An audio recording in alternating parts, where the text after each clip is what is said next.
Hola, ¿cómo están? Hoy vamos a realizar la práctica de la letra D, de dedo. Dedo en mayúscula, dedo en minúscula. Daniel dibuja el sol con el dedo. Y aquí podemos observar a Daniel dibujando un sol con el dedo. Muy bien, ahora vamos a escuchar el sonido de la letra D con las 5 vocales.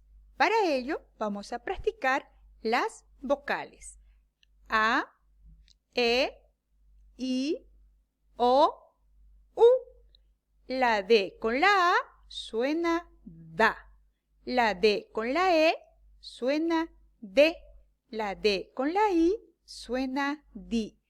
La D con la O suena DO. La D con la U suena DU. Leemos las sílabas en mayúsculas. Da, de, di, do, du. Las sílabas en minúscula.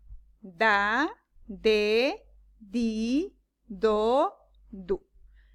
Muy bien, ahora vamos a leer palabras con la sílaba da. Así como da de dado, da de dama y da de Damián. Observen ustedes que Damián está escrito con mayúscula porque es un nombre propio de persona. Recuerden siempre esto.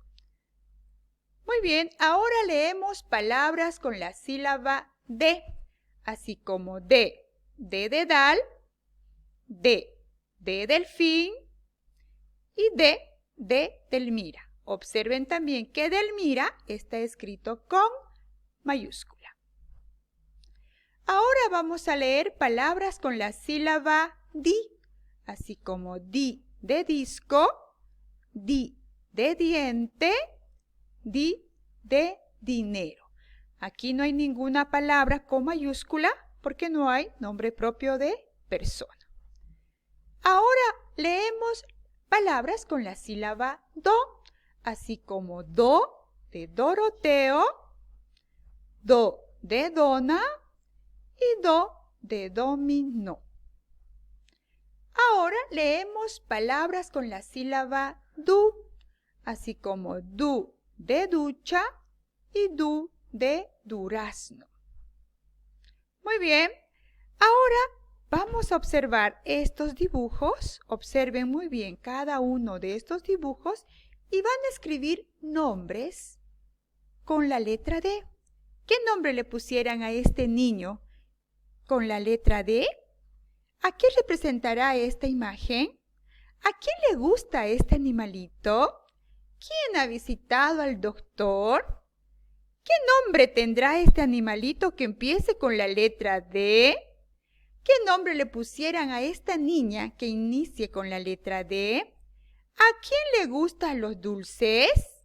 Muy bien, chicos, espero que les haya gustado. Hasta la próxima. Muchas gracias.